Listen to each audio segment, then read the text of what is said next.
Tão importante quanto saber escrever uma boa redação é o falar bem. Infelizmente, a escola não nos prepara para entender a estrutura de um discurso.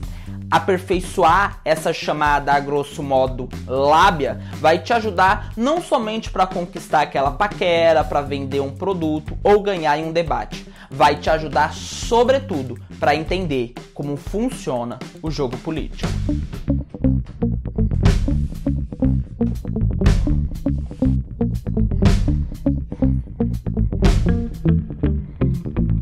Pierre Bayard vai escrever um livro que é, no mínimo, muito curioso. Ele vai escrever como falar de livros que não lemos. Parece que aqui, nesse primeiro momento, o autor faz a defesa da não leitura. O mesmo vai dizer que há várias formas de não se ler um livro, e a mais radical delas é, sem dúvida, não abri-lo. Para ele, você só precisa, então, ter noções básicas do assunto. O resto é somente invenção de ideias, falar de si e manipulação de dados. Como, por exemplo, manipular dados do INEP para justificar queimadas da Amazônia. Só um exemplo aleatório, nada pessoal. Fato é que essa discussão a respeito da estrutura do discurso sobre o conteúdo não é novidade. Não foram os coaches que inventaram isso.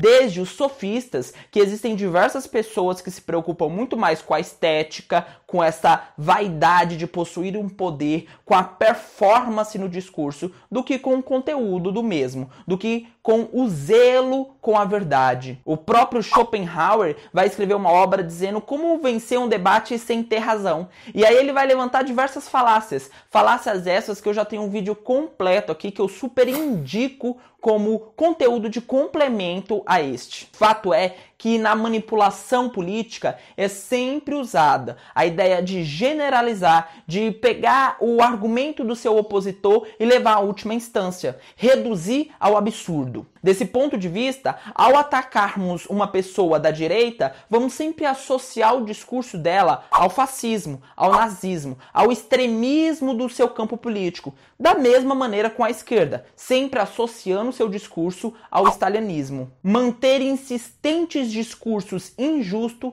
em busca de provocar uma raiva, de desequilibrar, então, o seu opositor. Mas, sem dúvida, quem mais pode fazer as contribuições para este campo é Aristóteles com a sua famosa retórica. Para ele, um bom discurso tem que ser dividido em uma espécie de tripé, em 3 regras, sendo elas ethos, pathos e logos. Mas o que são cada uma dessas coisas? Bem, ethos é da onde se deriva a palavra também ética, é da mesma raiz etimológica. Desse ponto de vista, se refere à credibilidade daquele que está falando. Fato é que você tem que ter uma certa notoriedade, você tem que ter reputação no tema que você se propõe a falar. Então, se você não tem, sempre cite autores que tenham essa credibilidade. Desse ponto de vista, podemos analisar o próprio jogo dos políticos que sempre citam cargos que eles já ocuparam antigamente, sempre tentando prezar e fazer com que cresça essa credibilidade dele. Os leigos adoram quando você faz referências, sobretudo em latim ou grego, mesmo que eles não entendam.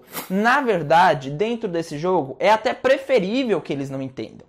A segunda categoria é pathos, que é da onde se deriva a palavra paixão. É exatamente a carga emocional, o conteúdo emotivo que vai ter no seu discurso. Sempre discursando, tentando provocar este algo que é tão natural em nós, seres humanos. Por exemplo, se você faz comentários com um teor sarcástico para provocar riso na plateia, fazendo com que elas sejam simpáticas a você. Ou fazer um discurso completamente emotivo, emocional, cheio de paixão, inflado. Ou ainda, usando sempre a estratégia de extrapolar o seu adversário e fazer um discurso de como a posição dele é temerária, como devemos ter medo e como você tem sempre razão. Fato é que esse vídeo aqui já é extremamente inflado. E a minha ideia aqui não é fazer com que você use essas estratégias de má fé, mas que você consiga identificá-las para não ser tão ludibriado nesse jogo político. A ideia é que essa terceira categoria, segundo Aristóteles, é a mais importante de todas, sem a qual todas as demais não valem de nada.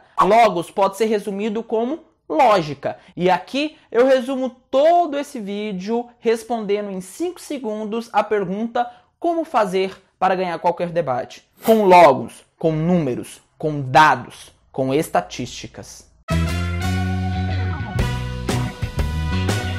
E terminamos aqui então mais um vídeo sobre lógica. Se você curtiu, eu convido você a incentivar esse trabalho, a curtir, a comentar, a compartilhar e a se inscrever. Muito obrigado por estar aqui, até a próxima, veja outros vídeos também relacionados a esse tema. Um grande abraço e poder ao povo.